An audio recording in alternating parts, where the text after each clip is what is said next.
Let's get ready to rumble. Yes, we're back. Episode 52 of the Hibs Ramble. Just the two of us today, Liam and myself, Shaun. How you doing, Liam? Just the two of us. We can make it if we try. I'm very well, mate. How are you? Yeah, I'm good, mate. I'm good. A lot better than I was yesterday afternoon, but we're definitely not going to start off on that nonsense that happened yesterday in Motherwell.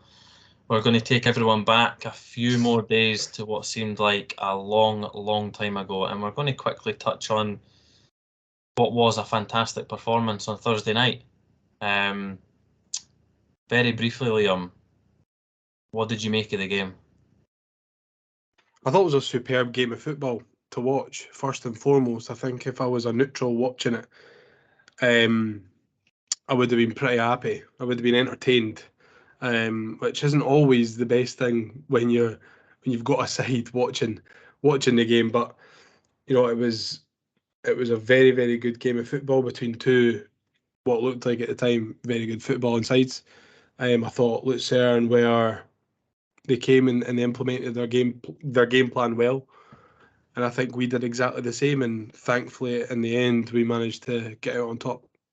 Yeah, I think Thursday's performance for me is one of the unfortunate very few occasions where we've actually seen Lee Johnson's apparent style and philosophy that he wants to implement. It's just a shame we've not seen that all so often in his, 15 months in charge or 13, 14 months in charge that we've had. What did you make of the first half performance on Thursday night? Because I watched it and I felt like we were just kind of riding the storm a wee bit and just kind of pick and choosing our moments and try to stay in the game and just nullify them a wee bit. I don't know.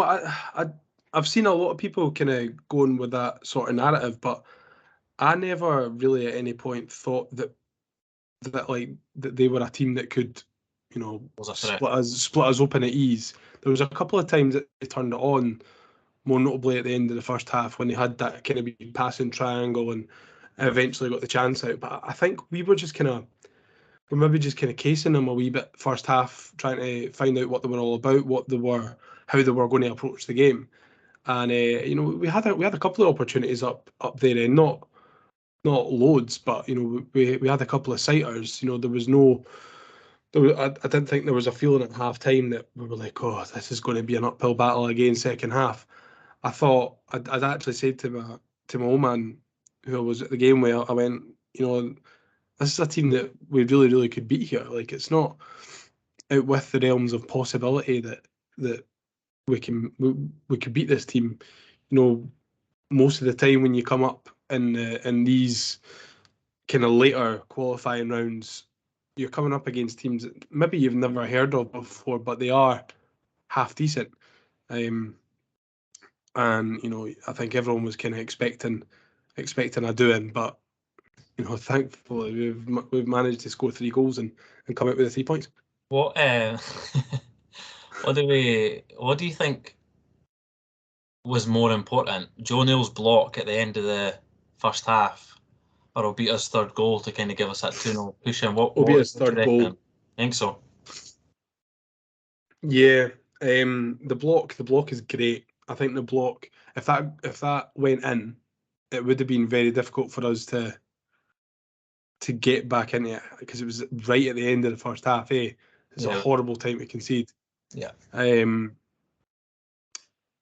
It's a great question actually. I do think Obita's goal though, because if we went over there on Thursday with just the one goal splitting us and them, I think it would be a much more difficult task. I think it's still going to be quite a difficult task, you know, going over there and you know and getting through. I mean, it's in no way a foregone conclusion. We need to play well again. But I think the fact that we go over there with, you know, 2 goals to our advantage is a huge factor. Yeah, I think we obviously started the second half really well in that game. Joe Neal got what was a wonderful goal. We then obviously they obviously clawed one back, brought it to 1-0, and then the masterpiece that was the second goal. Just I think it was one of the best Hibs team goals I've seen in a while, if I'm being honest. Joe Neal's run obviously plays out to Stevenson. Stevenson plays it in. The beautiful Bergkamp-esque tap touch for Adam Lafondra and then popping it in. And huge goal for Dylan Vente as well. You didn't want to see a striker go too long new at a club without getting a goal. We've got a few of them at the club. We've had a few of them in the past. Lafondra got off the mark against St Mirren, and obviously Vente's off the mark already. And then Abita goes through. It was giving me shades of Bojan. I was trying not to say his name without saying his name. It was giving me shades of Bojan going through, but thankfully managed to obviously slot it away. Out the three, we obviously know the third goal's the most important now that we know that we got the 3 goals. But which one was your favourite? Being at the match, not necessarily being there. Yeah. The second, absolutely. I sit where I sit in the West is more or less where Joe Neal picked up the ball. So I was, kind of at the base of the run, and he was weaving in and out. Brilliant pass out to Stevenson, and then as soon as Alf takes that touch in the box, I initially thought he never meant it, and I was like, "Oh, what's going on here?" And then when he spins back and crosses it in, it's only going to end up in one place. I've seen it back. I think I've watched that goal back, honestly, about 100 times, and that's not even an exaggeration. I went to sleep on Thursday night thinking about that assist because I'm not sure I'm ever going to see anything like it Easter Road again. That was, and I'm not even trying to exaggerate for dramatic purposes or for the purposes of the pod or anything, but I think it is, it's not a screamer of a finish. It's not a long range goal, but I think it's one of, if not the best goal I've ever seen live. It's just good. It's just good to see that Joe Neal does those kind of runs, every 2 or 3 games where he goes past 3 or 4 people and then plays it, and then we lose the ball or we go back or whatever. It's just good to see that the 3 individual pieces are all coming together, and it all makes obviously what it was, which is really good. What was your feeling post match? On the way home. Initially, I was kind of like, "Oh yes, let's book the tickets for Birmingham. Let's get an apartment sorted. We're on our way to go and play Villa." And I was already thinking about, I'm buzzing to see John McGinn. But now I've had a few days and a defeat to kind of settle my mind. I think I'm still confident going into the second leg. But I think it will be a very, very tough task. They are a good side. They had a couple of half decent players. Their wee number 11. His name escapes me at the moment, but he was electric.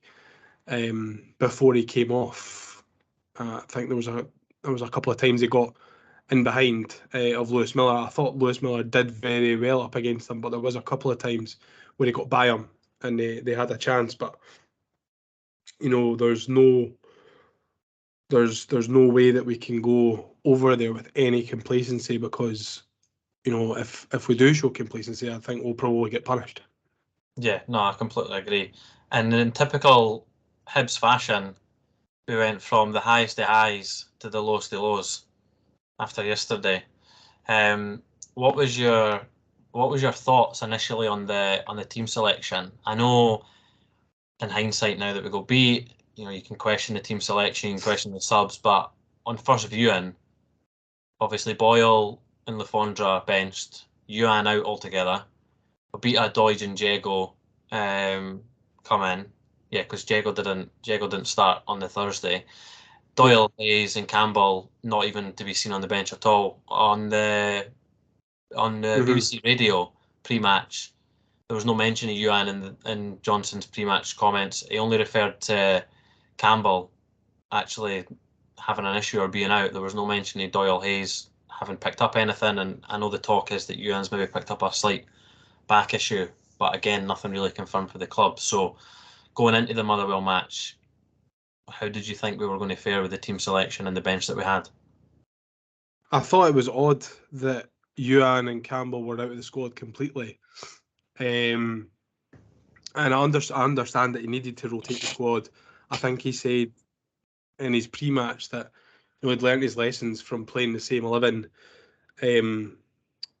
on the Thursday night against the Andorrans to then playing that same 11 against St Mirren. So I was expecting changes. I would have liked to have seen us start with Alf and Venti up front still, however, just to get more minutes into the legs of that partnership. But, I wasn't surprised to see some rotation. I was a wee bit surprised to see Obita come in because I thought he would probably be a nailed-on starter for Thursday. And I don't know. It's just one of them. I was a bit indifferent towards the squad selection, but I understood that he needed to make the changes. Yeah, I think the concerning thing for me is that anyone we sense knew that Martin Boyle was going to be on the bench. The concerning thing for me was we didn't really have any real threat on the bench other than him to come on, which then concerned me about Doyle Hayes not being there, Campbell being there, not being there, and Ewan not being there, because then we were then relying on, if the game wasn't going in our way, in our favour, it was only Boyle and Lafondra really with any proven threat to come on. I thought that If you think about it though, if Ewan and Campbell and Doyle Hayes have all kind of picked up slight knocks through the week or in training or whatever, then would you risk them? No, you wouldn't. Would you then risk them on the Sunday, and then if they got injured, they wouldn't be able to then play the Thursday? We'd be out without them for even longer. Nah, I wouldn't want them risked at all. But there's not been any clear communication for the club to say if they're out due to injury or not. Do you know what I mean? And I guess that's the club keeping their cards close to their chest. I feel like with the amount of They usually do with these sorts of things, though. I think with usually the amount do. So I don't think it's an awful cause for concern. I've seen an absolutely horrendous take saying on Hibs.net saying that Ewan's away, or that he submitted a transfer request the day after he signed the contract. Listen, I know some mental things happen in football, but I can put my house on that. Definitely hasn't happened. Absolutely hasn't happened. That's ridiculous. Just to put everyone at ease that's listening. I wasn't surprised that Doidge came in. I was a bit surprised, similar to you, that Obita played.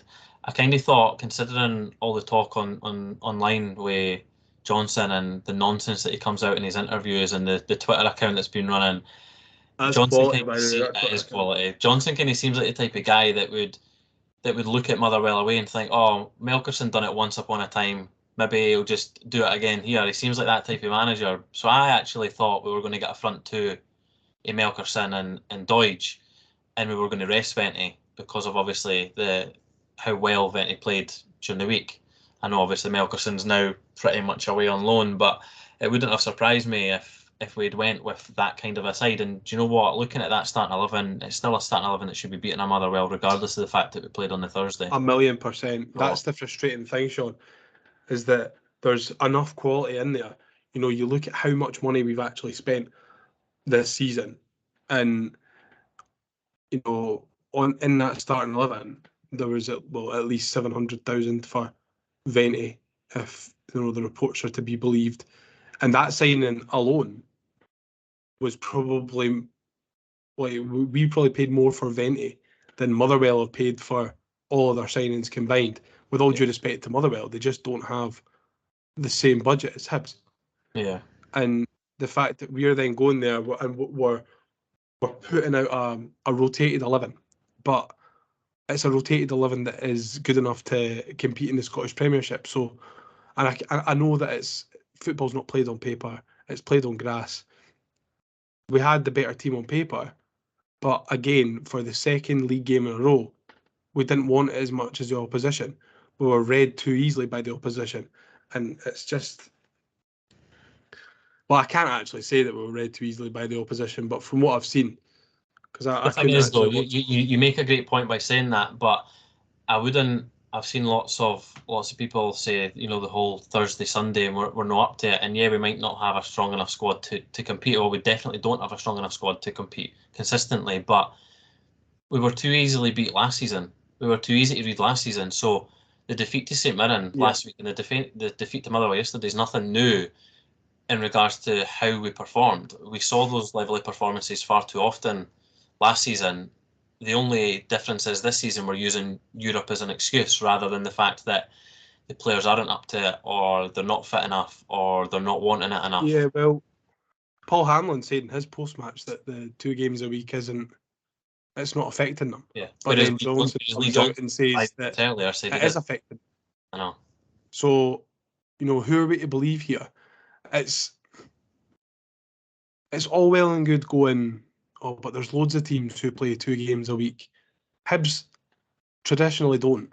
We've never been in the group stages of a European competition or in the latter stages of a European competition where you genuinely have to play 2 games a week for most of the season, or like in the English Championship where they usually play Saturday, Wednesday, or Saturday, Tuesday, for the full season, more or less.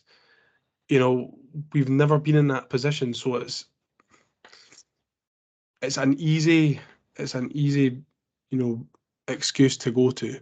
The players aren't used to it, and but the fact of the matter is, Sean, they're professional football players. They're fitter than you and me. They should be able to play a game on a Thursday, rest on the Friday, get into train on the Saturday, play on the Sunday. It really shouldn't be.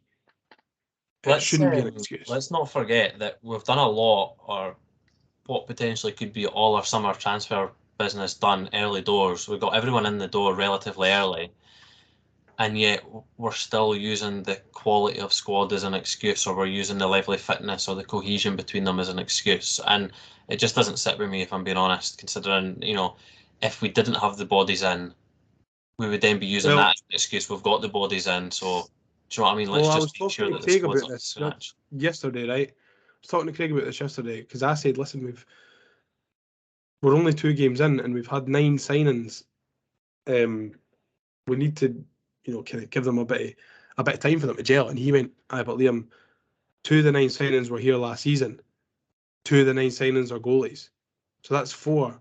Harbottle probably isn't going to get an awful lot of game time. So that's then 5. So that takes your 9 signings down to about 4, 4 signings. And that's what Vente, Levitt, Obita, and who's the other one? Come on, hit me with it, Sean.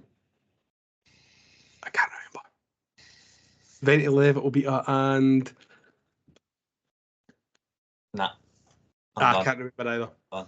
Can't be that good. Lafondra. Maybe it is a good player then. Lafondra.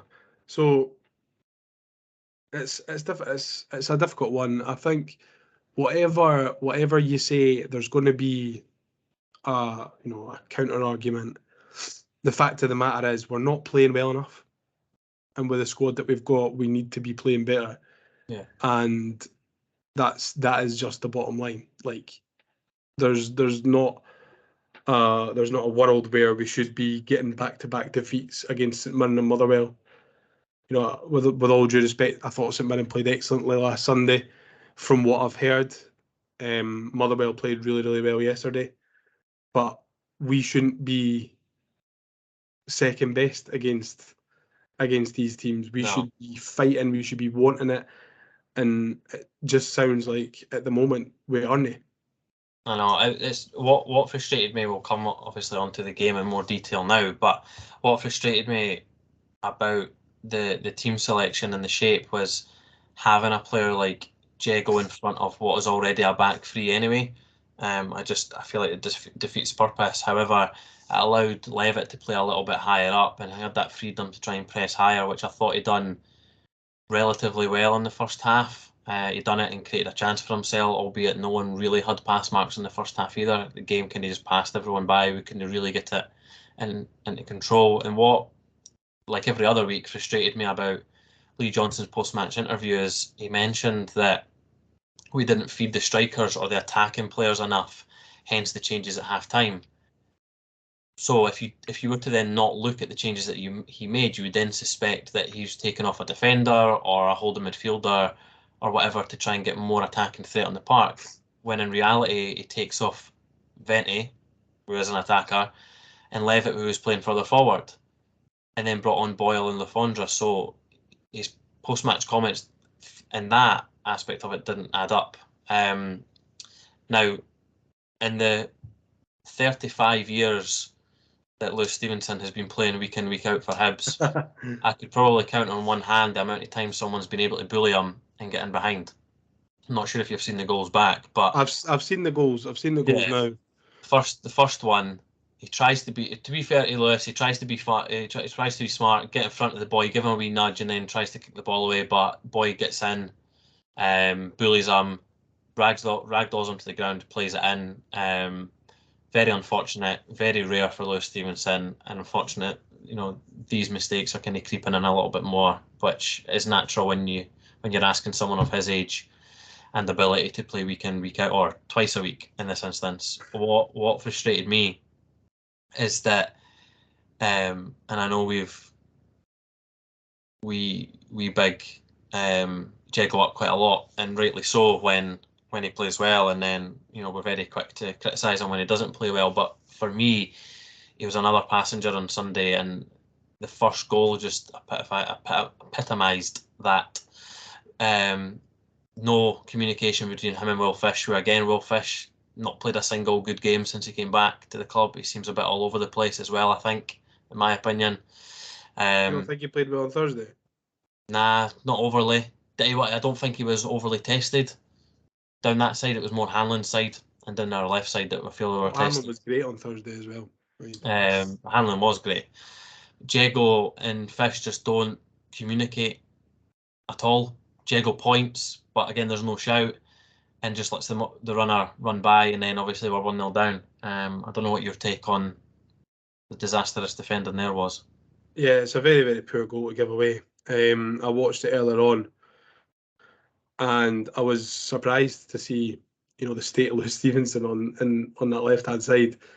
I'm not too sure who the fella was who was ragged on him, but Christ almighty, he must be one strong guy. He made Lewis Stevenson look like a wee boy. It's a good pullback, and like you say, there's no communication. I think Jeggo is probably more at fault. He's, when you're in that situation, you've got to be touch tight to your man, and he's a yard and a half off his man, and then he lets him run by in front of him, which, you're taught from when you're a wee laddie, you need to get goal side. It's a cardinal sin to let your man run in front of you like that, and he did, and we find ourselves one goal down. Listen, I think I'm not trying to pin the blame on Jeggo. I'm not trying to pin the blame on Lewis Stevenson. I think the goal could have been defended a lot better, by the whole of the back line. But, these things happen. It is what it is. You can't be perfect all the time. These mistakes are going to happen at a club of our stature. So, I don't know. It is a poor goal to give away, though. It is very, very poor. I think the second goal for me is even poorer. I think the first one, the second one is so much more preventable. Long ball down the middle, and you're thinking on the face of it, Will Fish deals with that every day of the week. Either body checks the boy, hoofs it out the park, plays it back to Marshall and we start again, or he does a Ryan Porteous and buys a foul and falls to the ground. I think all of those options would have been a better choice. Instead, he tries to bring it down, tries to turn him. Boy reads him, gives him a wee shove, which for me is not a foul. It's allowed in this game. I don't think it should be a foul, albeit no one claims for it at all. Maybe if people claimed for it, it might have got looked at. I don't know. If it goes down, it's maybe a foul. But yeah, he's just not game smart enough, and I think that's maybe experience or lack of. I know Brian Porteous was very, very good at it, and I think if he had maybe spent a little bit more time with him, he could have learnt the dark arts of the game. Paul Hanlon's not really one of the dark arts, is he? So I do feel like Will Fish could have done a lot better. That being said, Marshall is trying to communicate with him before he tries to bring it down. It does look like he's either asking for it or asking him to punt it out, and he doesn't. Dwells on it, and then he's got that boy's got Fish and Hanlon doing 360s in the middle of the box. puts them both aside, and then obviously a good finish. And Marshall is fizzing with the boy, isn't he? Fizzing with fish anyway. Wanted it punted out the park, but just terribly dealt with.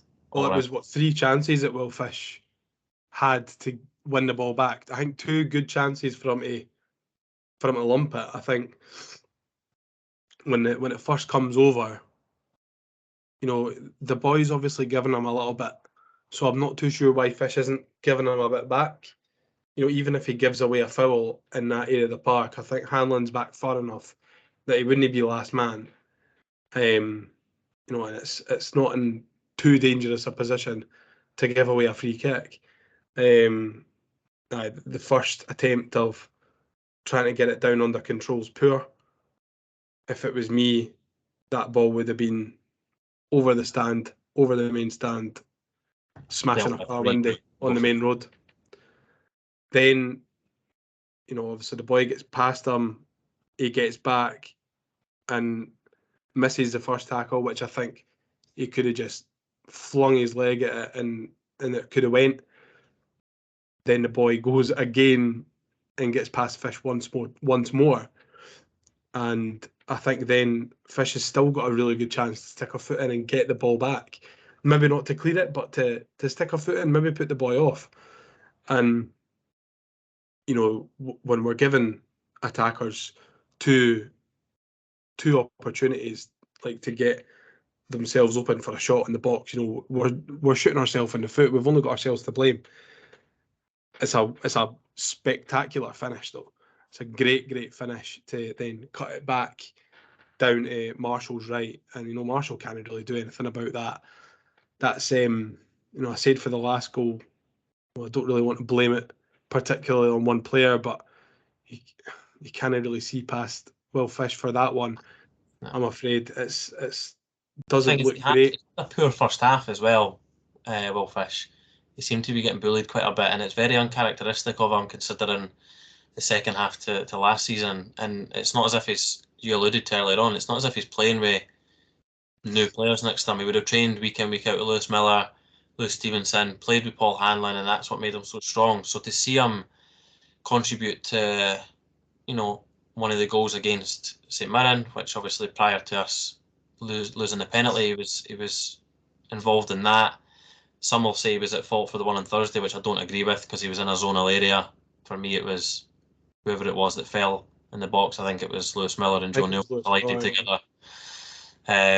So I don't see him at fault for that goal, but yeah, he's definitely at fault for that one. It's just a very weird start to the season that he's having, and considering the players he's been playing with, it's uncharacteristic. So hopefully he can put in a good performance. I think it was Craig that touched on it the other week, Shaun, that the fact now that Will Fish has had this poor start to the season, or poorer start to the season than we would have hoped for, it seems bizarre that he signed on the dotted line when he was in Edinburgh with Man United, but then he went away to go and play with the dev squad in America.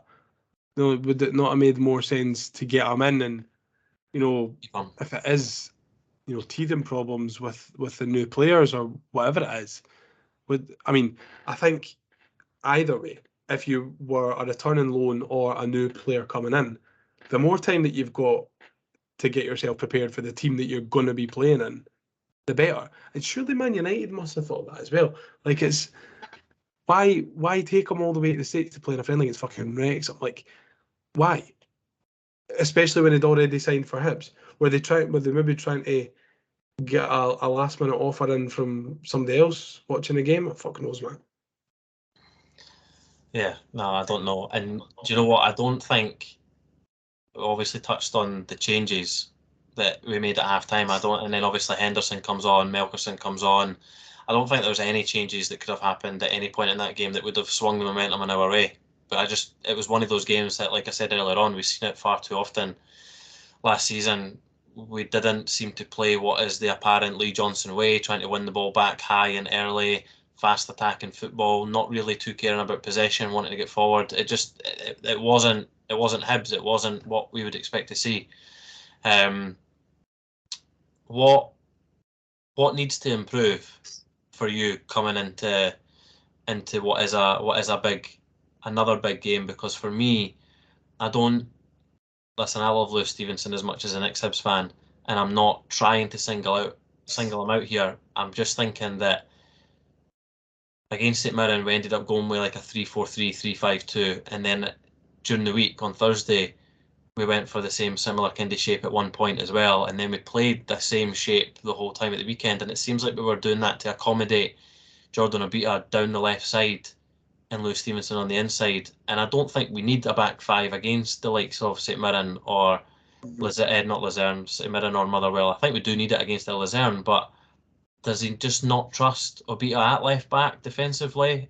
Or is he wanting It more seems defenders like on a the bit of pitch? a Steve Clark way Robertson and Tierney situation, doesn't it?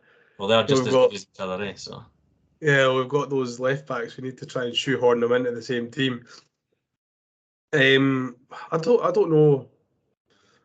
It's Lewis Stevenson's been a first team Hibs player, like a first team starter, like you said, it feels like for about 20 years. But in the whole time that he's been here, even up till now when he's been, well, what is he now, 35, 36 maybe? Yeah. No one's dethroned him of that left back spot. And whether that's because we're signing duds at left back or the fact that Lewis Stevenson is just our best option, I don't know. But I think, to go back to your point about what do we need to do to turn our form around, we just need to, I know it's a magic word, but we just need to be more consistent. We know the players can play well. It's not like we are looking at that squad of players and going, where's the goals coming from? Where are the chances coming from? Because we know where the chances and the goals are going to come from. We just need to make sure that we play every game like we're playing against Andorra and Plumbers. Simple as that. Do you think subconsciously, either by the coaching staff, the manager, or the players, the fact that we have this carrot of Villa in front of us, how big a part do you think that's playing? Because if rumours are led to be believed, before TV money, we'd be getting just short of 700 grand if we get through, which basically pays for the Venti deal, which the club would be absolutely delighted with. And then you've got the TV money on top of it. You've got people like Joe Newell in the middle of the park, who's a blue through and through, and he'd be getting to play at Villa Park against his boyhood rivals. Do you think that plays as big a part as it is looking like?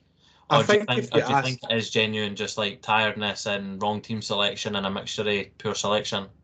I think if you ask anyone at the club, they'll say no, it's not a factor. We're fully focused on Luzern, but it's one of them. It's very, very difficult not to cast an eye towards Villa. We're 3-1 up at half-time in the tie. We're in a very, very good position. So I think if people at the club are saying it's not something that we're thinking about at this moment, and they're probably telling you a wee porky pie. I'm thinking about Villa. So I'm sure the players are as well. In I don't think terms, it's getting discussed. I think just no, subconsciously it's no, I creeping into don't think everybody's so. minds. I don't think like that, but I think it will be playing on the players, the staff, even like down to Ben Kensel and the recruitment team, Brian McDermott and stuff. I think it will be on everyone's minds. It's very, very focal at the moment. The fact if we get through Luzern, we've got Aston Villa, European heavyweights for this competition at least. European Cup winners, Premier League giants. It's a very, very tasty tie, and it will earn the club a hell of a lot of money. I think it would be complacent to have the conversations about it, but it's surely on everyone's mind. It'll be on your mind, Sean. It absolutely will be on your mind. I can I've guarantee that. already organised my non-working day to make sure it fits in with whatever Thursday that we are playing Aston Villa. Not that we Good. might be playing Aston Villa, we are playing Aston Villa. I've got my travel down sorted, my work How are are you well, getting there? it's happening. How are you getting there? I'll be leaving here early doors on the Thursday and I'll be making the trip back up same day. All right, I'll come down with you then. Sorted. Sweet as an nutmeg. Bringing Thursday and Sunday's game to a close, a couple of thoughts. There's been a lot of talk online about the flares that were thrown on the pitch from the famous Five lower end on Thursday night, or flare, sorry, should I say. Only one was caught up with the TV. So, and today and last night, a lot of pictures and talk about the breaking of the seats in the Motherwell away end. Before I put my 2 pence in about it on those 2 points. The breaking of the seats is out of order. There's no need for that in any walk of life. You know, you should be able to compose yourself to a standard. You know, whatever team you support, whatever age you are, doesn't matter. You should be able to compose yourself to a standard where you're not destroying a club's property. You wouldn't do it at Easter Road, so why would you do it at any other stadium? You know, Ibrox, fair enough, but you know, I'm kidding on. It's not. It really isn't on. I've never agreed with it. I don't think it's right. The flares. This for me is a bit of a. I don't really care that much about flares being thrown on the pitch. I get though where the Hibs ground staff are coming from on Thursday night. You know, we've just paid a lot of money. Was it about £1 million or something for this brand new hybrid pitch? It's not. Yeah, that's the problem. It's not all grass, so it's not just as easy as. So, and it putting kills some the grass. seeds down. But I think that point is now being conveyed. I've seen the Hibs groundsman on Twitter talking about it, saying that it kills the section of the grass. They need to reseed it and relay it or whatever they need to do. I'm sure someone will pull me up on the correct terminology, but I can almost guarantee that the person who threw the smoke bomb at that time was not, if they'd have thought this is going to cost the club X amount of money, I'm not going to do this. You know, they weren't thinking about that. We just scored to go ahead, you know, in a European tie that were expected to get beat. So I can see it from both sides. It shouldn't be happening. I think there's a place for your smoke bombs and your flares inside football stadiums. I think it does enhance the atmosphere. You look at the Luzern fans on Thursday night, and they had you know, the flares and the smoke bombs and stuff, and it looked really, really good. And they didn't throw any on the park, so you know it must be easy enough to set these things off, do it safely, and dispose of them within where you're standing, where you're sitting, and that it's not going to, you know, hurt anyone or harm anyone. So I think there's lessons to be learned, but you don't ever learn lessons if you don't do anything wrong. So I'm not going to go. That's a great point. I'm not going to go ham on anyone. The thing for me is, I know obviously naturally, because of where the 2 instances have happened, naturally the blame is falling on Block 7. Wasn't at either games, so I don't necessarily know if they were involved, if it was someone that was aligned with said group, or if it was just people in and around it. Obviously they want to get as many people involved in that famous Five lower area or in and around them at away games to enhance the atmosphere, and they've certainly done that and are continuing to do it. I think whoever it was that was involved in the 2 instances has hopefully learnt their lesson. I think I completely agree with your point. There is a place in stadiums for flares. This needs to be done safely, Shaun. That's the thing. I think it does enhance it. I obviously couldn't make the game on Thursday, and I managed to catch the majority of it in the house. And the commentator made a great point. I can't remember who it was, but and I don't know how you felt in the stadium at the time, but when that flare was thrown on the pitch, it seemed like we had a real momentum behind us. Yeah, and it killed there it. was such a high pace, and the flare killed that a wee bit because we had to wait on the nonsense of all of that. And that's probably where my gripe more comes from. Whereas if you're in the ascendancy and there is a bit of momentum your way, that is then just taking 2-3 minutes out of it, where the players probably just wanted to get the ball, get started again, and keep the tempo up, and it killed it. Yeah, no, I remember because I watched the game back on the iPlayer, on the Friday, and I remember hearing, I think it was Rory Loy, that said, it's killed the momentum. Hibs obviously wanted to get back into the swing of things and go for another goal. Like I said earlier, I don't think the people who've done this have thought about that at all. And if they had thought about it, then probably wouldn't have done it. I think there's a lot of, it seems to happen a lot in British football culture that these things get thrown onto the playing surface. I don't think you see it an awful lot in, European, like Turkey or whatever like that. Greece have got a big ultras culture. I don't think there's an awful lot of throwing of the pyro onto the park in those countries. So maybe we could take a leaf out of their book, keep it safe. I'm not against it. I'm 100% for your pyro and your smoke bombs and everything. I think it looks great, and it certainly paints Block 7 in a very, very good light. People look at that and go, "Oh, that's class." So I think if there's a way that these people who are making those lapses of judgment can just take a split second to think and then not throw it on the park.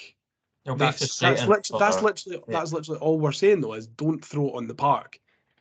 Do it safely, dispose of it safely.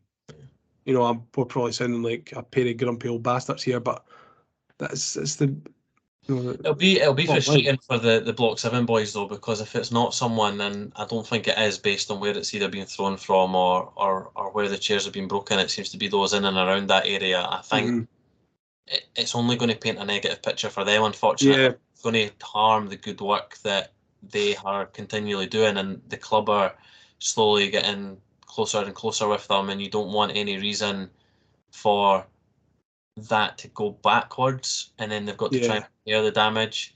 So yeah, hopefully, it'll be frustrating for them, especially if it's not anybody involved with them. So I've got to feel for them as well. Yeah. And the whole breaking of the chairs is just an absolute nonsense. This isn't an isolated incident though with just Hibs, though, Sean. This is every single club in Scotland.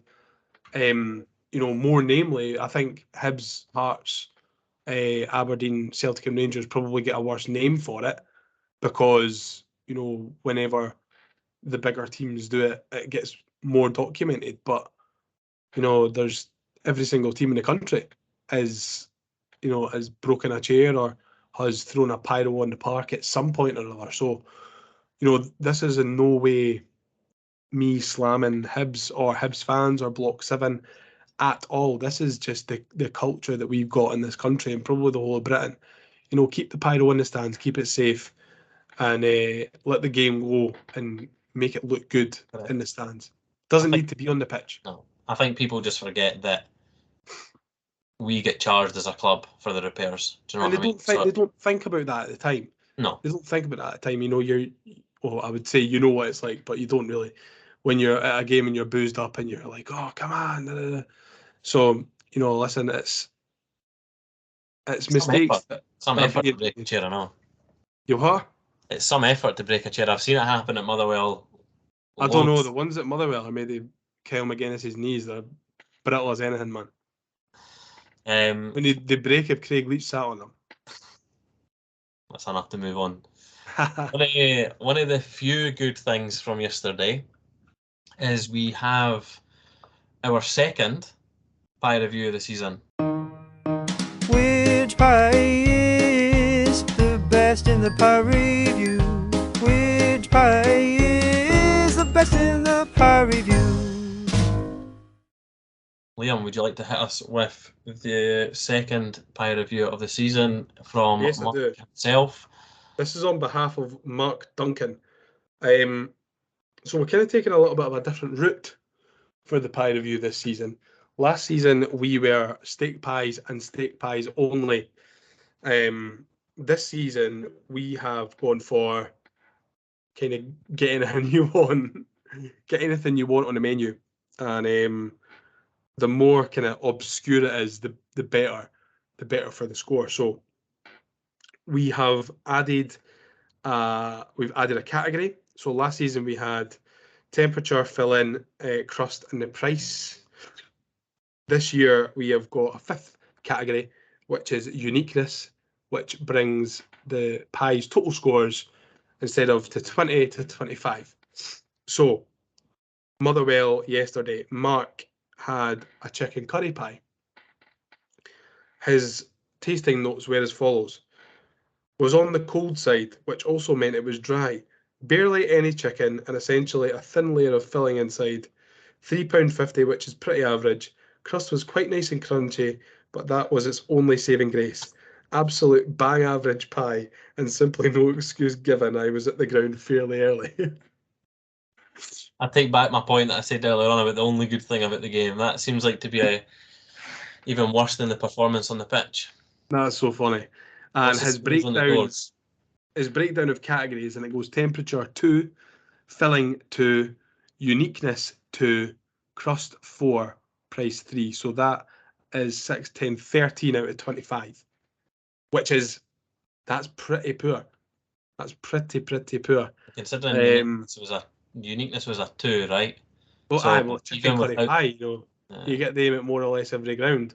I think when we're talking about the uniqueness side of things, and there's only a few grounds that I've been to that do like a kebab pie, or do like a lasagna pie, or do like a, help me out here, Sean.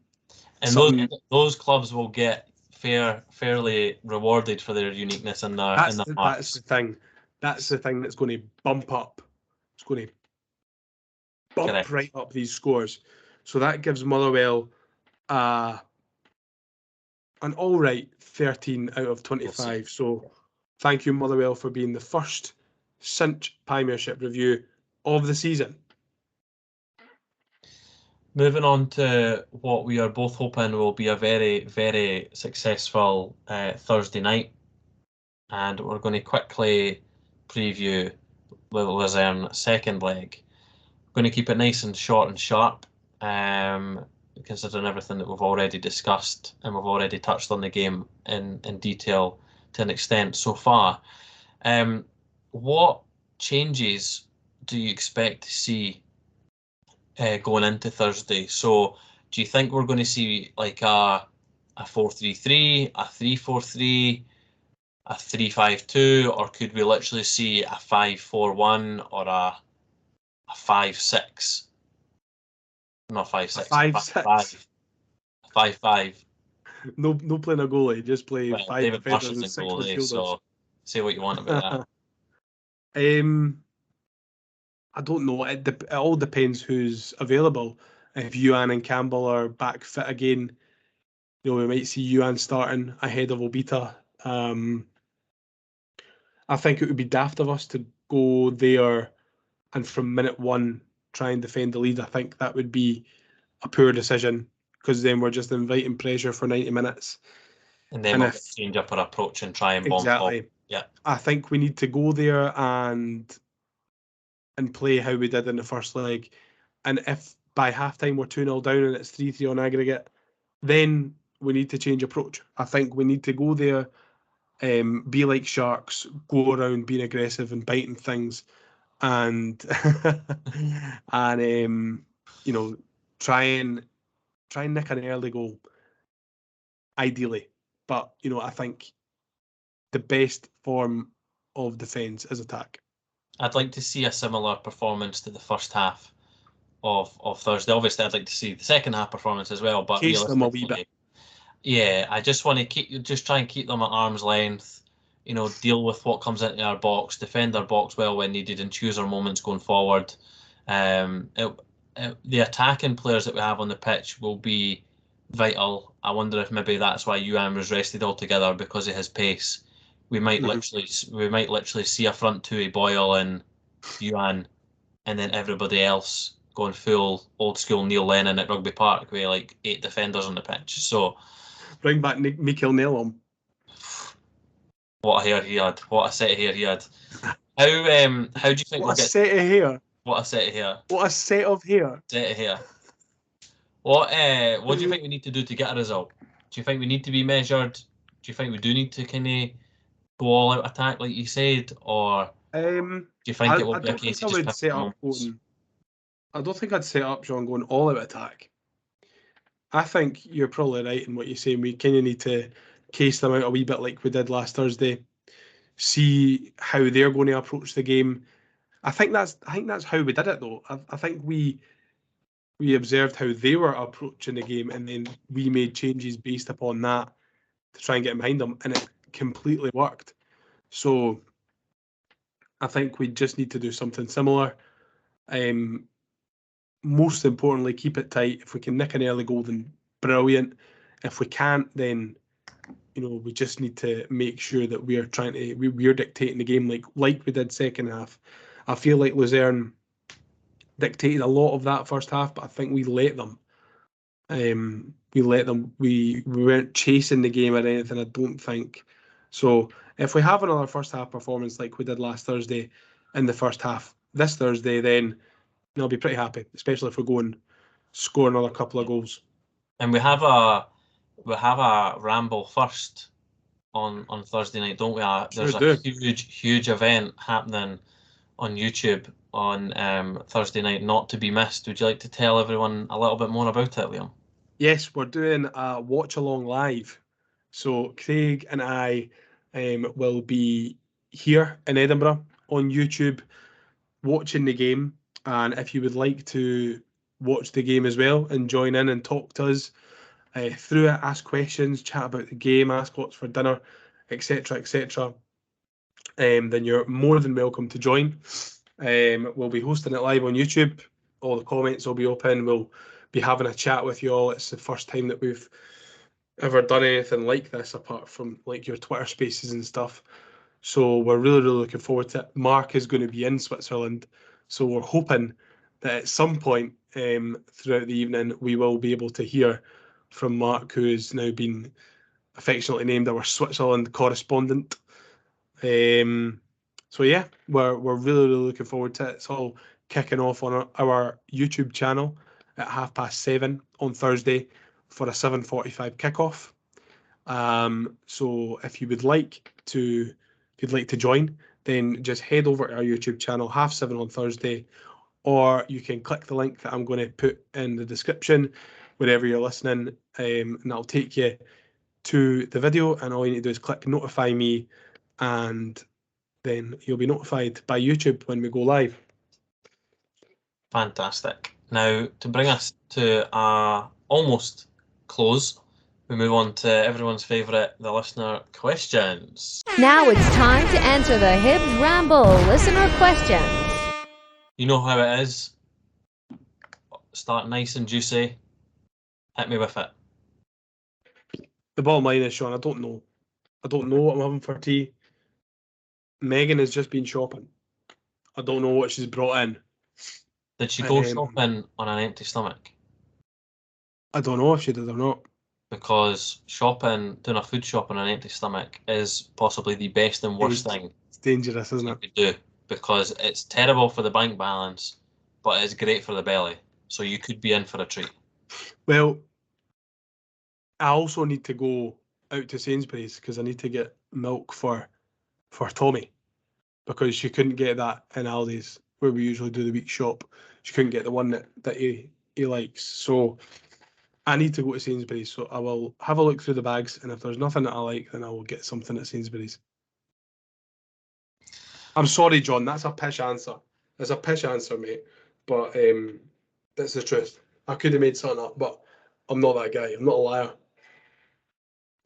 I had coronation chicken curry, and I had it with brown rice because that's all we had, and the brown rice ruined it. But the sauce and the chicken were delish. I've never actually had brown rice. I had brown pasta. I can't really tell much of a difference, but brown rice feels like it. You actually can tell the difference because all the different shapes of rice all taste a wee bit different. You know what I mean? It's just a bit harder. Did you not cook it for long enough? We've got a rice cooker for that, so I've done this job. Of course you do. Gav Dick, extremely dull yesterday. I hope that everyone is pissed, but surely as he's managed 500 plus games, I know Right, okay, nah.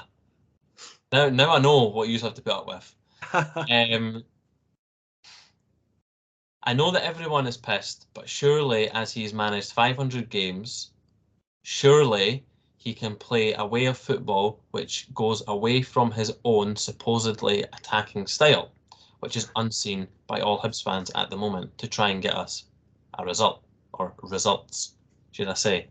And he makes a great point, and I think I've made that point quite a few times, that how experienced a manager do you need to be a little bit smarter to know what you need to get a result, and it is very Sean, you look at Thursday and look how we reacted on Thursday. Thought we played the game perfectly on Thursday. But then that's the point. He's had over 500 games. He's played in a league where you play Thursday, Sunday, Wednesday, Saturday all the time. He's had probably squads that are weaker than ours. Do you know what I mean? It's frustrating. It is frustrating. It is frustrating, but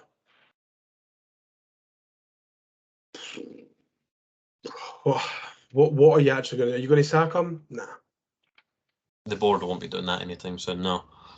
Speaking of sacking him, though, Jeff Ashton has asked, if there is to be a tipping point for Lee Johnson and the board decide enough is enough, what will that tipping point be?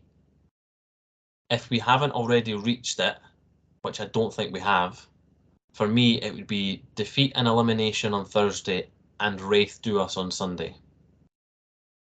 And I think the Wraith bit is huge, because we've got 36 league games left, right? It's a marathon, not a sprint. Yeah. Teams start the league poor and end well all the time. Aberdeen done it last season. Hearts done it. Hearts have done it the last couple of seasons where they've started well and then tailed off. So we done it under Neil Lennon, didn't start too well and then ended very well. It happens. But the Wraith bit for me is a great point that he makes, because if that was to happen, I definitely don't think there would be many Hibs fans still backing him. I think, surprisingly, I think the board still would, but only because of obviously the amount of money that they've given him, and they want to give him the time to implement, quote unquote, his players. Yeah. But yeah, I don't think there would be a way back, especially for the fans, if we got put out by Wraith as well. I think it would definitely leave a lot of fans in the Johnson out camp. I can't say for sure whether it would leave me in the Johnson out camp or not. As I'm saying this, I don't think it would. I say that, I don't know if I mentioned it in the Ramble group chat, but I was going, well, we've spent probably close to about £2 million this summer. Whether we've spent more than that or a little bit less than that, I'm not too sure. What's the point in then parting ways with a manager who's brought in this amount of investment in the squad to then bring someone else in who might not fancy Venti, he might not fancy Levitt or Yuan? So then what's going to happen? We are back at square one. I feel like the fallout of getting rid of Lee Johnson, if the board were to sack him, would be worse than what we're getting at the moment. Yeah, that's a great point. Very rare from yourself there. Thanks, Shaun. I really appreciate that, mate. Fattest Prickus. Motherwell? Question mark. Yeah, she's all right. Thanks. She's fine, thanks. Also, someone wearing your merch. That's class. It's absolute class. Phenomenal. It was some I now buzz. find myself at every Hibs game or any Hibs event, whether it be on the TV or in person, I now find myself going out of my way to look at people's clobber. Are they wearing the t-shirt? Are they wearing the track top? Have they got the hat on? And there's boys in my group chat or group chats that are sending me pictures of just random people wearing all their stuff. And I find myself taking pictures of random people wearing all their stuff. Yeah, I've been doing that as well. It's a slippery slope, that, like, can't even be doing that, but no, it's some buzz. The first time I saw people wearing it was the 6-1 against Inter Descaldes, and it was some buzz, and I was like, oh, that's class. Then on Sunday, not just Sunday gone, but Sunday against St Mirren, seen a few people wearing it there, and I was like, oh, that's brilliant. And even like the third time that I'd seen people wearing it, and that was at Luzern last Thursday, I was like, oh, this is bound to wear off sometime. But it really hasn't. It's some buzz, and it kind of it means an awful lot that people have went out their way and they're wearing this stuff, that we've come up with. It's just mental. So keep an eye out because there's more stuff coming. Correct. More tremendous clobber. Liam Baldry's asked, or not asked, sorry. He's lost the support now. Can't see a way back. Defeats you can accept, but not in that manner, which is a great point. When was that sent in on Sunday evening? Or just after the game? It was sent at 7:45 on Sunday, yes. 7:45 on Sunday. If you've calmed down now, Liam, let us know. We are relying on Hanlon and Stevenson playing 90 minutes every week. That's not a dig at them, just shows how poor we've recruited yet again. Who said that? Liam. I haven't finished. I was just emphasising certain points of his statement. I can agree to an extent. I think for the last few years, there's kind of been talk of X is going to be Hanlon's replacement, Y is going to be Stevenson's replacement, and it's never been brought to fruition. Whether that is Hanlon and Stevenson then hit new heights, because I think over the last couple of years especially, both of their forms have been, pretty good as they have been. Whether it's poor recruitment and we're bringing in players that aren't good enough to then take over, or whatever, I'm not too sure. But we're going to need to replace them one day, and the sooner we get the replacements in to then become ready-made when we need them, the better. DJW _80. That is the username and the name. It's not good enough. We're far too inconsistent. The SPFL is our main thing, and we're letting teams run through us. LG needs to go. If he stays on longer with this pish, the fans will, I'm going to assume that says meant to say walk away 100%. And I get the frustration. I understand it. My frustration last season, Liam, was how consistent we were inconsistent. Yeah. And I just don't want that. Very good at it, and I just don't want it to happen again. But listen, I'll happily take the 2 defeats if it meant that we then go on an incredible run and finish 3rd or 4th at the end of the season, and we get a trip down to Villa. Do you know what I mean? It's just at the moment I get how tempers and frustrations are so high. It's very, very easy, and I'm not having a go at anyone who is having a go at Lee Johnson. Personally, for me, I don't think that at the moment it's a problem. I can understand why people do think it's a problem. Maybe I'm a happy clapper. Maybe that's what it is. Maybe I've got. Maybe I don't know. I'm not too sure what it is, but I think it's very easy as a football fan, and I've been there. With a lot of Hibs managers. I'm not there at the moment with Johnson. It's very easy to then have that reaction and go, he needs to go.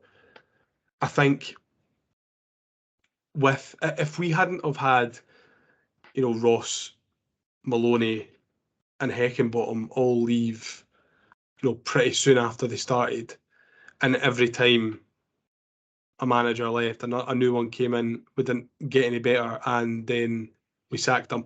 If we'd have had like 2 long-serving managers, 3-4 seasons, back to back, where we'd seen a rise and then maybe a fall, and he got sacked, then maybe the fans wouldn't be as quick to jump on the manager's back. I think we've maybe done it to ourselves as a club, and it's maybe the board thinking we kind of need to stick with this guy for the moment. Yeah. But when does it then become too much? On the other hand, on the flip side, I think the fans will walk away at some point. There's a lot of the fans that, quite rightly so, in their minds, really don't like him. And, how long can the board stand and watch that happen? I'm not too sure. Speaking of getting rid of the manager, Harvey Scott's pretty much asked the same thing. That I get that everyone is wanting LG out, but realistically, who do we get instead of him? No one in our league is likely to move. And I'm sick of the gash coming in from the EFL. And it's a fantastic point, because I've seen Derek McInnes's name being bandied around. Oh, if we sat Lee Johnson in the morning and got Derek McInnes, and I think I would be sick. Want him, and I also don't think that Hibs would pay money to get him because they would want to improve on Lee Johnson. They're not then going to go and get someone that's in the Championship or League One of Scotland who's not tried and tested. So therefore, what are we left to go and do? We're left to go down south or go abroad. And if we go abroad, you're then taking another punt. We took a punt on Sean Maloney, it didn't work. We've now brought in a manager that's got 500 games, and we're now trying to back him as best we can, rightly or wrongly. We, rightly or wrongly again, sacked Paul Heckingbottom really soon in his tenure, and look at him now. Wouldn't mind getting him back at the moment if LJ was to go. I loved it when he was at the wheel. It had a cracking song. I know, we need to change the players out now though. I know. If he was to come back. Try to think of players that would fit, but I'm not going to waste time thinking about that. No, Joe Neal played under him. Yeah, probably. I think as a club, Sean, we're in a very weird space where we're not in like a Celtic or Rangers area where we can go and cherry pick a good manager from a lesser league who's, doing really well at a bigger team in a lesser league. Van Bronckhorst comes to mind, Postecoglou comes to mind. I know whether people view those leagues as lesser leagues or not, I don't really care. We're not of the stature of like a Celtic or Rangers where these high-profile managers are going to want to come and manage us. I feel like there's a very, very small pool of potential managers that we could pick from, and almost every single one of them is probably going to be a gamble. I mean, every single one of them will be a gamble, but a lot of them will be more of a gamble than, what's available to Celtic, what's available to Rangers. Yeah. Alan Duncan has then asked if we think LG should go, regardless of the fact that whether we think he will or not, based on the board. It's the same dross as last season. We'll be fortunate to make top 6, and if St Johnstone weren't so bad, we could be relegation contenders. Thursday is crucial. Thursday is crucial, as is next Sunday. If we lose both, he has to go. And I think that statement in between the question and the last statement is a bold shout. And I would love to come back to you at the end of the season, Alan, and see how right or wrong that is. Well, I mean, he's not wrong. We could be relegation contenders, but we could be title contenders. We're in that space at the moment. It's bold. We are here for it. I think sometimes it's a bit of an overreaction, but we're emotionally charged beings as football fans, and especially as Hibs fans. So I don't blame people for throwing that out there, but I think now that I've had 24 hours to reflect on yesterday and look at the goals back and stuff, watch the highlights. I don't think we're going to go down, but it's it's like yourself, when they get a bad result and you throw the knee jerk out there and you say lots of things that you look back on and you're like, oh my God. Sometimes I feel like I'm emotionally detached for Hibs, right? And then do you think that makes it easier for you to judge? I would like to think so, but some people might be listening thinking I talk a load of nonsense. I probably do think I talk a load of nonsense, and sometimes I do. That. Anyway, Sean. I do at times feel like I'm emotionally detached from it now, where I was in comparison to maybe like 2-3 seasons ago. And there will then be a defeat, and I'll just snap, and I'll be like, no, I'm clearly not emotionally detached, because I'll come on here and I'll rant about all 6 of Celtic's goals in great detail. So yeah, it's hard. It is hard. Derek McGuire has asked how that clown is still in charge. And Liam is when not your good self unless it's your burner account, which has got 4 followers. Well, it may be then. Oh, it does follow another Liam. Let's see. No, it follows Liam Collins. Right, okay. Maybe it's his burner account. Something only this Oompa Loompa can do, and it's a picture of the Lee Johnson masterclass, which it's not focusing in on. But Well, I think he had a bit of a master class on Thursday night. So he did. Fair play. but that is pretty funny calling him an Oompa Loompa. My favourite question that came in on Twitter though was from Danger Mouse 1875. Who's that? Some gadget that gets called Super Dry by his close friends and family, or Ant Brew by other people. Yes, Big Colin has came in with I would like to know what everyone would choose on this question. Would the Ramble team make a better job of managing Hibs than Lee Johnson? And if so, who would be the manager, the assistant, the physio, and the water boy? Now, in the group chat, Mark has already said that he would be the water boy. Be the water boy. What would your Ramble layout look like? An answer. I feel like, because I know what mine would be. I feel like in terms of the way that the Ramble is run, then it's me, the manager, me, the assistant manager. The physio would probably be myself, and the water boy, Craig. The No, water in boy all needs seriousness, to, I think the water think- boy needs to turn up though. Surely that's You true. can't Aye. be the So it water can't boy. be Mark either. So you can be the water boy then, maybe. just split all 4 roles. In all seriousness, I think I don't know. I feel like Craig's football IQ is up there. That he probably could be an assistant. I think Craig would definitely put himself as the manager. I think Craig would put himself as a manager as well. I think you'd be a good assistant because you're the arm around the boys. You're going, oh come on, you know, like Craig's a big, scary, ugly fucker who thinks he's in charge. Shaun is the brains behind the operation. Instead of physio, could I please be the chief vibes officer? That's fine. I'll do that. I'll be like the team DJ, and like stuff like that, or like the media guy. To be fair, I would have had myself as the manager, and I would have had Craig as my assistant, if I'm being honest. And I would have had you as a physio because you seem like the type of guy that would like to touch people up on the football pitch when they're pretending to be injured. And Mark would be the water boy, but I don't think it would be water he would be serving, if I'm honest. Nah. Especially if we ran a football team. So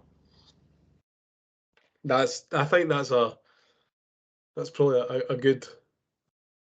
it's a dangerous team. It is a dangerous team, but I think it's a dangerous team. results. I think I've been done in here by saying I'm the physio. I think we need to swap the physio for chief vibes officer. That's what I'll do. I'll be the chief vibes officer. Sorted. Sorry, Dad. I butchered your question, but fuck it. This is where we are now. We are the Ramble. We'll move on to the Instagram questions before we close. And if you haven't already, get following us on our Instagram page because, by God, there is going to be some Switzerland content coming in your way over on the Instagram. Whether you'll actually be able to use it or not, Sean, I'm not going to. Oh, I'll be putting it in there. If it needs to be blurred, it can be blurred, but it'll be on. No, even that. I don't think he'll be able to hold his phone upright. I'll FaceTime him and screenshot, and then that's how I'll get the content. There's no way we're giving him the password to that. But yeah, give us a follow on Instagram. We do loads of match day content, pre-post match and things like that as well. Loads of good posts. So get involved, and we've got quite a lot of responses into some of the questions on there. We ended the Twitter questions with your father, and we'll start the Instagram questions with my father. Do you think having the European game on plus the league is stretching us for fitness and results? And I think it's a fair assumption because we seem to be relying on the same bulky players to try and get us the results, who naturally are then going to be blown at their arse, aren't they? Can I just say that Martin needs to be a little bit more creative with his questions, because compared to my dad's question, that is an absolute heap of shite. Sorry, Martin. And I do agree with you, but it's true. Haley Young has went, what's the defensive solution? Who would your ideal back four be, Liam? I think I'll probably have Andre the Giant in there somewhere. Fucking hell, it's ideal back four. I think it's difficult at the moment. I know I've just said all this stuff about replacing Hanlon and Stevens, and I think it's difficult to look past from what we've got available at the moment. Stevenson, Hanlon, Fish, Miller. I think it's difficult to look past that. Haley did also come in with, I guess this is a thought, saying, thought my delayed flight would be the worst part of my day. Turns out it was Hibs. Well, it depends how long you were delayed and where you were actually. If you were flying to holiday or flying from holiday, a delayed flight coming home is brutal. Yeah, we need a little bit more context to understand how poor that is. A delayed flight going out to holiday, now that's an opportunity. That becomes less brutal. And if you're delayed by 3-4 hours, I mean, think about the amount of money you'll spend in the pub, but think about the amount of time you're going to spend in the pub. Jeez, babes, man. Jack Gillies came in avid Leaf 7 wearer, which we appreciate and love. Johnson is living on borrowed time, and the sooner we empty him, the better. It's bold. That is a strong opinion. That is a strong opinion. Very, very strong opinion. Jack Nicholson has then, how can we go from Thursday's performance to that? LG out and 2 clown emojis. And he sums up everyone's thoughts. Rudy's then asked, Lee Johnson in or out? For me, loss against Jesus Christ, loss against Luzern, Wraith, or Livy, then yes. Well, one of the three. Well, it implies one of the three. I initially thought it was implying, or they were implying, all three. And I think it would be hard to come back from losing to all three, if I'm honest. I think it would be hard to come back to losing to all three, especially if a loss against Luzern meant that we went out. If we lose against Luzern 1-0 away from home, then I'm not particularly arsed. But if we lose against Luzern 1-0 away from home, get beat against Wraith, get beat against Livy, then I think Lee Johnson's coat is going to be on an awfully, awfully sugary peg because of the amount of pressure that the fans will probably quite rightly so put on the board. Yeah. Shaun _HMFC 1875, not my burner. MFC? No, HFC. Oh, right. Not my burner Instagram account because it's got Shaun spelled differently. Not consistent enough, only turn up for Europe. And do you know what, Shaun? I wouldn't mind that. If we turned up in Europe from now until May and we were inconsistent in the league, I would be delighted with that. Delighted. Hibs Media replied with, Obita is shite. Well, I didn't watch the game, so I can't really tell, but he definitely wasn't shite. Him and Lewis Miller, for me, got caught out quite a lot going forward, and I think that's just what comes with playing a 3-5-2. Obita more so, but that's probably because he's more used to playing in a front three rather than a back 5/3. Yeah, so, no, that's true. Yeah. Nigel on Instagram came in with, is Livingston at home a must-win? What are your thoughts? I believe it is. Lose the game and it's easy for us to be sucked into a bottom 6 scrap, which is bold considering it'll be 3 games in, but I get it, especially if we lose. Confidence and motivation will be low, and for me, Johnson seems incapable of being able to lift his team, well, especially if he's chucking them under the bus every week. His tactical decisions are mind-baffling. We are heading for another season not knowing what our best starting 11 is or having any sort of system. It seems to be the case of putting them on and hoping for the best. Love the podcast, chaps. See this you don't know what your best starting 11 shout is, and I get it. I do get it, because obviously the starting 11s have been chopped and changed from the start of competitive action. But at the start of the season, every team is like that. You've got players coming in left, right, and centre, players leaving. You've got a big kind of reshuffle on your hands at a lot of clubs at this level.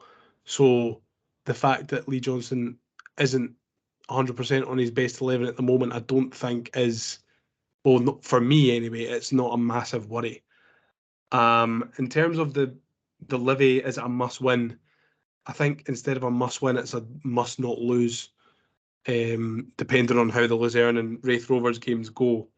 I know it's going to be then our third game in the league, but I think, you know, if we beat Luzern, beat Wraith, I think we'll probably go on and beat Livy.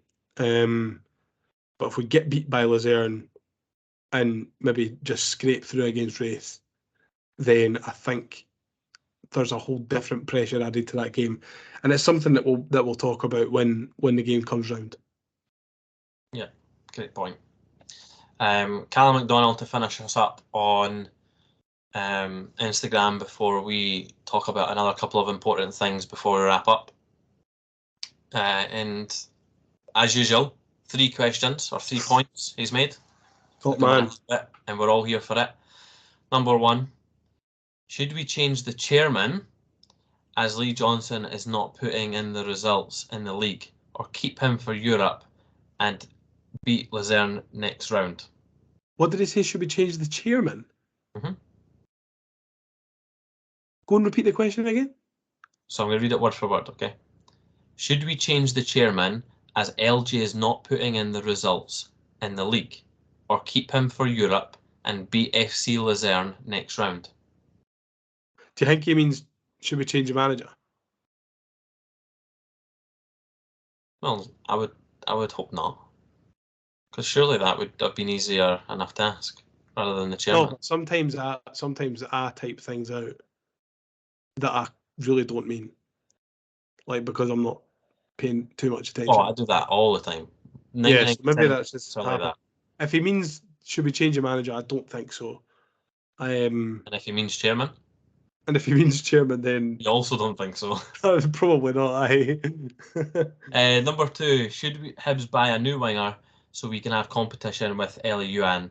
And he has hit us with Stuart McKinstry, 20-year-old, is a free and would be a good option if Boyle gets injured, as well as he can play on the left.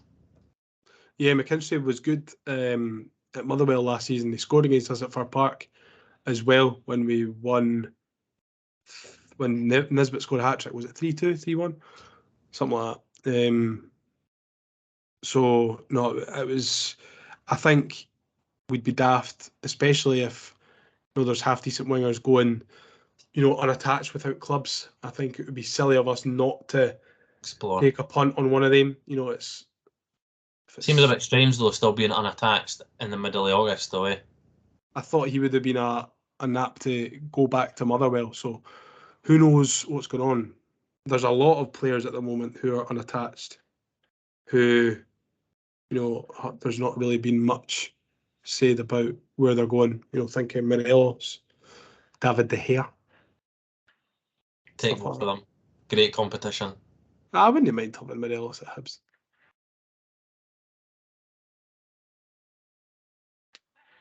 And the last question, should Hibs look down south for loans like Chelsea or Liverpool that have good young talent?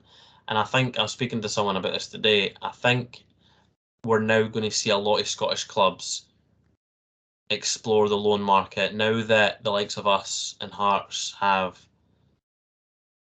done a lot of business in recent weeks, Hearts especially, I think we're now going to be fighting out for similar loan type players. I know they're looking for a Brighton centre-half on loan, but I think now, between now and the end of the window, is if we can't get any more players over the line that we're maybe looking for, we might be looking to explore for maybe like a left-back on loan, a winger on loan, a number 10 in the loan, especially if Melkerson's going out as well on loan. I think historically, Sean, I think historically, you look at the loans that we've had from down south, these big teams, and historically they've not really been that good. Daniel Boateng, George Frankham, Matt Docherty, Matt Thornhill, remember him? They all kind of come to mind, like, from big teams. So, but I mean, that being said, Will Fish last season came in, did really well. Leighton Clarkson at Aberdeen came in, did really well. I think Alex Cochrane, when he first signed for Hearts, he was on loan from Brighton, is that right? And he did really well. And they managed to get him on a perm. So I think the quality that these big teams now have in depth in their academies is a lot stronger compared to what it was. You're looking maybe 6, 7, 8 years ago, probably even 10 years ago.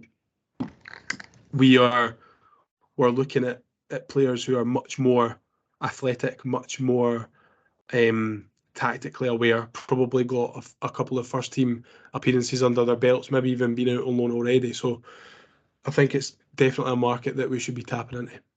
Yeah. Now, if you've made it this far into the episode, we love you.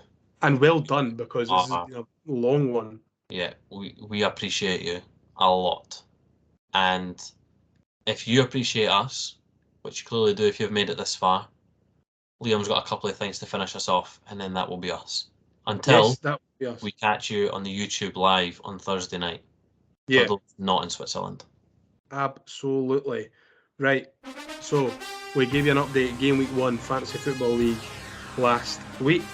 Now we will have a wee look at the updated table, see any movement between the weeks, and then we'll just have a wee look. So last week we saw a top 5 of Hibs for Europe, El Bozo FC, Willfish HSC, What's the Story Ross McCrory, and Sunny 11.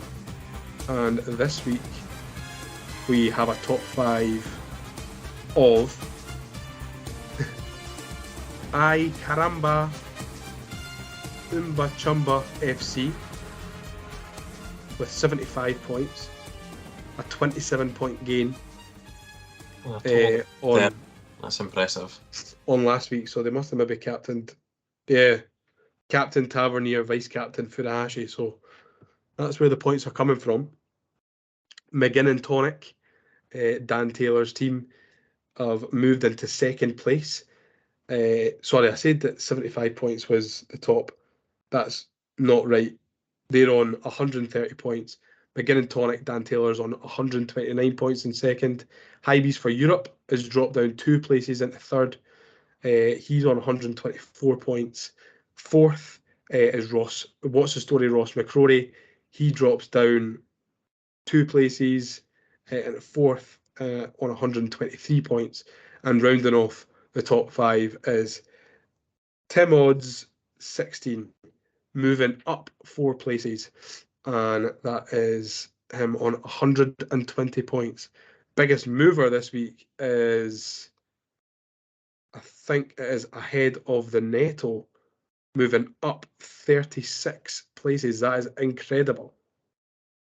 And when it comes to the Ramble, Craig is just ahead of me in 27th. I'm behind him in 28th. Leith 7 Clothing, that's you, isn't it, Sean? Yeah, I'm down in 40th. You're sitting in 40th, and I don't think Mark's got a team. No. So Craig is the leader for the Ramble at the moment. So thank you so much, everyone who's updated your team for Game Week 2, and best of luck for Game Week 3. But not too much luck, because I also want to win. And that wraps us up, Sean. What a time to be alive. 1 hour and 28 minutes, 40 seconds. No emails being sent. No emails. Yes, emails as well. Email list. We've started sending out our email newsletters, so we're trying to send out maybe a couple a week to our listeners, just to get a little bit more interaction and get to know you a little bit better. We've got some email exclusive discounts on Lead 7, stuff like that. Some email content that you're only going to get if you're subscribed to the emails. It's completely free. I'll pop a link down in the description on YouTube, in the description or bio or wherever it is you're listening to, on Spotify, Apple, or anything like that.